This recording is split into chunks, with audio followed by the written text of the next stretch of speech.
जय हिंद friends, welcome to NCERT with Tarun sir. अभी हम देख रहे हैं क्लास 10th की हिस्ट्री और हमारा टारगेट है 20 आउट ऑफ 20 हिस्ट्री में। तो सबसे पहले आता है फ्रेंच रेवोल्यूशन। क्या आपने फ्रेंच रेवोल्यूशन पढ़ा है? आपने क्लास 9th में भी पढ़ा है फ्रेंच रेवोल्यूशन, और अभी हम इसको 10th में पढ़ रहे हैं। तो 9th में हमारी बुक का नाम 1 था, यहाँ पे बुक का नाम 2 है।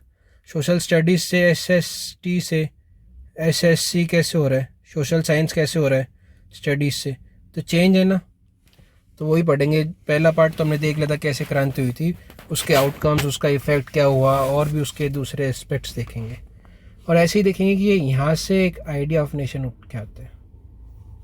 तभी देखते हैं। ये हमारे पास 2 तस्वीर से स्टार्ट होता है, सेम है पैटर्न दोनों का, अंदर का मटेरियल चेंज है। ये देखने की कोशिश करो। ये तो आपने देखा है, बताओ कहाँ पे।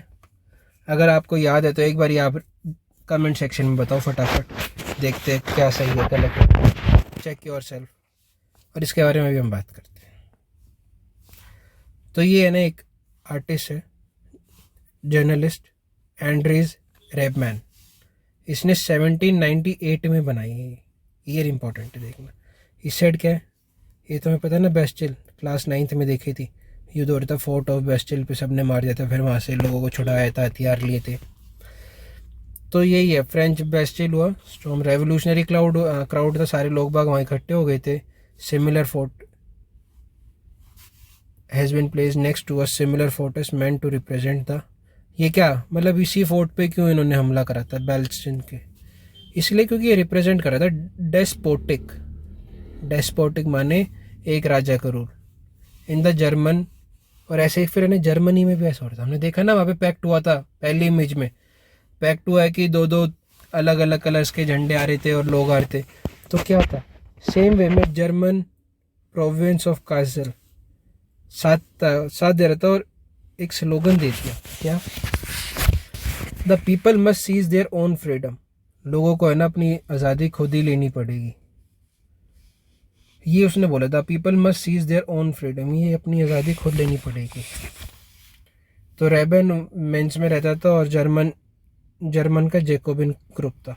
देखो जैकोबिन ग्रुप की स्टार्टिंग कहाँ हुई थी? फ्रेंच में। जा कहाँ तक रहा था?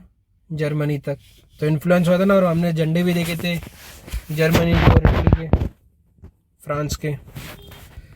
तो देखो ये पूरा प्रोसेस चलता है। एक टेरिटोरियल होता है 1789 में। ये देखो ये है 98, यहाँ पे 89, मतलब 10 साल, 10 ईयर्स का आउटकम पढ़ने जा रहे हैं अभी हम। मेजर्स भी देखेंगे अभी। देखो एक क्वेश्चन नहीं है, सीधा आ जाएगा 3, 4, 5 मार्क्स का आराम से।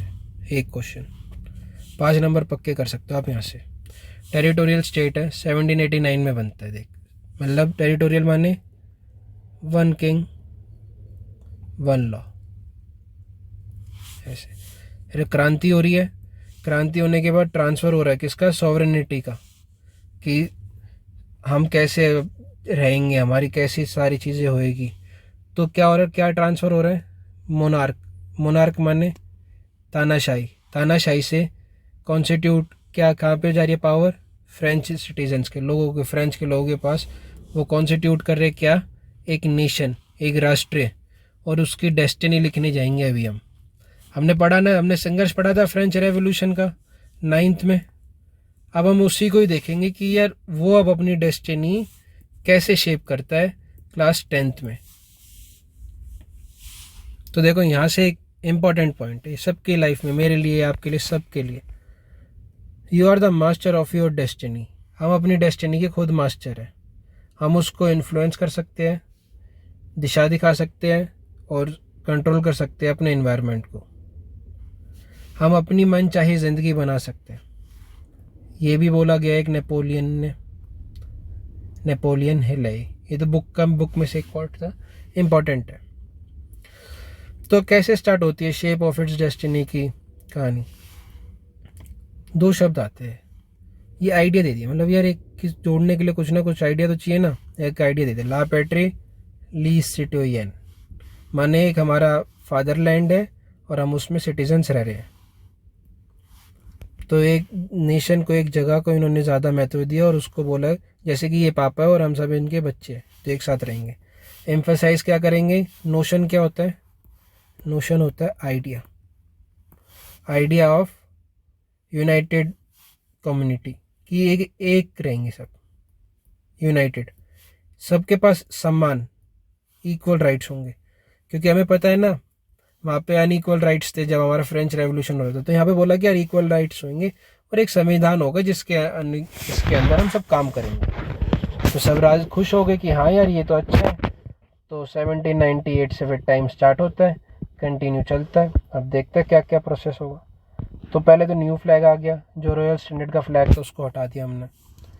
फिर जो नेशनल असेंबली थी उसको हमने रीनेम कर दिया, ईस्ट स्टेट जनरल को हमने रीनेम कर दिया नेशनल असेंबली। स्टेट जनरल में क्या था कि सिर्फ एक वर्ग के पास वोटिंग राइट थे, पहले और दूसरे वर्ग के पास वोटिंग राइट थे इंडिविजुअल को, और जो थर्ड ग्रुप था उसके पास सिर्फ थे एक पूरे ग्रुप का एक राइट था, पूरे ग्रुप का एक वोट, और वहाँ पे हर एक इंडिविजुअल को वोट।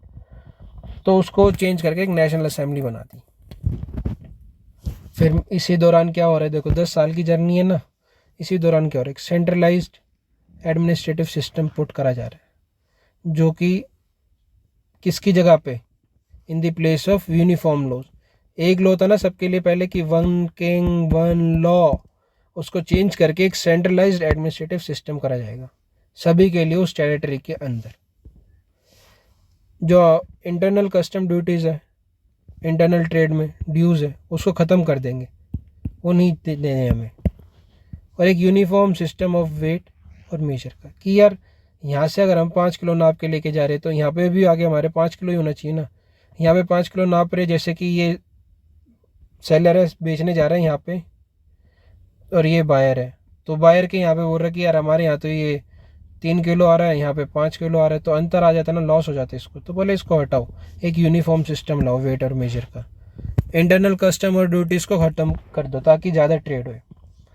रीजनल डायलेक्ट्स को डिस्करेज करा कि यार ये जो तुम अपने अपने राज्य से उठ के आते हैं ना इंडिविजुअल, इसको हटाओ। और फ्रेंच है एक, हम सब एक फ्रेंच है, तो हम सब एक फ्रेंच बोलेंगे और पेरिस में लिखेंगे। तो ऐसे करके common language of a nation बन जाता है हमारा, फ्रेंच बन जाता है लैंग्वेज और राइटिंग में बन जाता है पेरिस। इतना चल रहा होता है बढ़िया आराम से, ये सारी चीज़ें चेंज हो रही है। इतने में ही आ रहे यार उठ के एक रेवोल्यूशनरी योद्धा बोले भाई कुछ गड़बड़ी है, या फिर अपनी विचारधारा देंगे। तो बोलते हैं कि हमारा मिशन क्या है, हमारा मिशन, हमारा उद्देश्य यह है कि जो डेस्टिनी नहीं हो ना फ्रेंच की, वो लिबरेट कर दे पीपल को यूरोप के उनके डेस्पोटिज्म से। अब भाई लिबरेट माने मुक्त कर दो, किसको मुक्त कर दो? लोगों को। कहाँ पे? यूरोप में। किससे? डेस्पोटिज्म में। ये क्या है? राजशाही, राजशाही डेस्पोटिज्म की, यार एक राजा ही रहेगा और उसकी सारी पावर रहेगी। और दूसरे शब्दों में हम इसको देख सकते हैं कि लोगों की मदद के लिए भी है, कि लोग के जो पीपल यूरोप में ना अलग अलग इतने सारे पीपल है, तो वो एक नेशन में कन्वर्ट हो जाए। तो यहाँ पे जैकोबियंस क्लब की बात आती है। रेवोल्यूशनरी आया था, ऐसे ज़रूरी नहीं रेवोल्यूशनरी है, बट जैकोबियन क्लब्स के यहाँ पे आए। तो यहाँ पे आके मिडिल क्लास और स्टूडेंट ने इन्होंने ज्वाइन करा पूरे यूरोप के अक्रॉस में। अभी देखो पूरे यूरोप में कैसे, आपको फ्रांस में भी मिलेंगे, फ्रांस के साथ साथ आपको कहाँ पे मिलेंगे? जर्मनी में भी मिलेंगे। तो जैकोबियन क्लब से ही फ्रेंच आर्मी जाने लग गई नेशन में आइडियाज़ फैलाने के लिए कि यार नेशनलिज्म होना चाहिए, नेशनलिज्म। हॉलैंड कहाँ गई? हॉलैंड गई, बेल्जियम गई और स्विट्ज़रलैंड गई। कब? 1790 में, 90s में जारी है। देखो अब 98 की तरफ आ रहे हैं हमने, मतलब 1789 से 10 साल में हो गए। अब ये फैलाने के लिए, यहाँ से फ्रांस से फैलाने के लिए अब ये निकल रही कि ये है गड्डी कहाँ पे,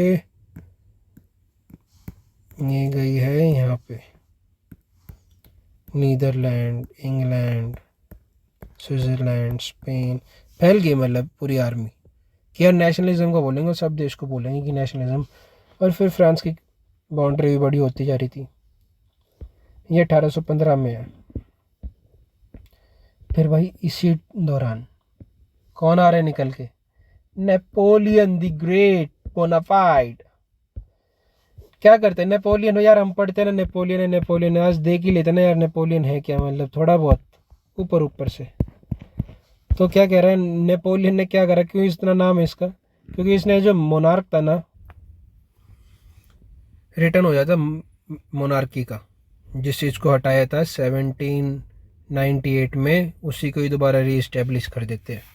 1789 1798 अब नेपोलियन आएगा और दोबारा से मोनार्क आ जाएगा। तो इसने डेमोक्रेसी को ख़राब कर दिया, पर शायद इसने ख़राब करके कुछ और नई चीज़ें करी हो। तो इसने ही मीन वाइल डाल दिया कि यार एक सिविल कोड ऑफ 1804 होना चाहिए, जिसको नेपोलियन कोड के नाम से बोला। क्या बोल रहा है कि जितने भी प्रिविलेजेस, जितने भी लोगों को पहले फ़ायदे मिलते थे ना लाइफ बर्थ से, जो हमने फ्रेंच रेवोल्यूशन में देखे थे, तो उसको हटा दो। फिर बोलता है कि इक्वालिटी बिफोर लॉ, कि चाहे कोई भी हो सब कानून के आंखों के सामने समान है। एक राइट टू प्रॉपर्टी होना चाहिए, सब अपनी प्रॉपर्टी के हकदार है, सबके पास प्रॉपर्टी होनी चाहिए। सिंप्लीफाइड एडमिनिस्ट्रेटिव डिवीजन, कि जो हमारे काम करने के स्तर है वो बिल्कुल सहज और आसानी से हो। जो फेड्यूल सिस्टम है ना, कि लेवल बने हुए 1 2 3 4, इसको हटा दो, एक ही सब बराबर रहेंगे, इक्वलिटी। ठीक है। फिर पीजेंट्स को फ्री कर दिया कि यार जो तुम्हारा कर्ज है ना और जो तुम्हारे ड्यूज है पूरे, उनसे तुम्हें मुक्त करते हैं। रिस्ट्रिक्शन कर दिया, रिमूव गिल्ड रिस्ट्रिक्शन, कि यार बंदे रहोगे, उस रिस्ट्रिक्शन से मुक्त कर दिया। बोले पीजेंट को भी फ्री कर दिया। ट्रांसपोर्ट और कम्युनिकेशन इम्प्रूव कर दिया। पीजेंट, आर्टिशन, वर्कर और जो नए बिजनेसमैन थे उनको एक नई आज़ादी मिली, एक सबको सम्मान लॉ मिला, स्टैंडर्डाइज वेट हो गए और मेजर्स हो गए, और एक कॉमन नेशनल करेंसी बन गई, जिसके वजह से हमारा जो ट्रेड है वो ईजिली होने लग गया और अक्रॉस द नेशन होने लग गया। तो हॉलैंड, स्विट्ज़रलैंड में गया स्टेट्स कंट्रीज़ में, तो उनके कई सिटीज़ थे, जैसे ब्रुसेल, मेंस, मिलन, वार्से। तो यहाँ पे जो फ्रेंच आर्मी आई स्प्रेड करने के लिए 1790s में, तो वहाँ पे तो यार उनका बोला कि यार ये तो हार्बिनेजर ऑफ लिबर्टी है, मतलब जो लिबर्टी है उसको देने वाले हमारे पास आए हैं। तो उनको बड़े प्यार से उन्होंने वेलकम करा। फिर दिक्कत कहाँ हुई? दिक्कत हुई कि वो हॉस्टिलिटी आने लग गई धीरे धीरे। कैसे? क्योंकि दिखने लग गया, एक विजन था ना, सबके पास होता है, उनको दिखने लग गया कि ये जो एडमिनिस्ट्रेटिव अरेंजमेंट हमारे 1804 के कोड में हुए हैं ना नेपोलियन के, यार वो साथ साथ नहीं चल रहे। जो पॉलिटिकल फ्रीडम है, जो हमारी राजनीतिक आज़ादी है ना, उसके साथ एडमिनिस्ट्रेटिव के जो रूल्स है वो सेट नहीं हो पा रहे हैं। तो देखो यहाँ से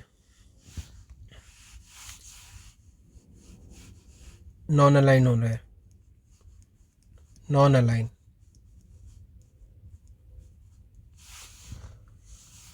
मिल नहीं रहे एडमिनिस्ट्रेटिव अरेंजमेंट के और पॉलिटिकल फ्रीडम के जो विचारधारा थे। कैसे?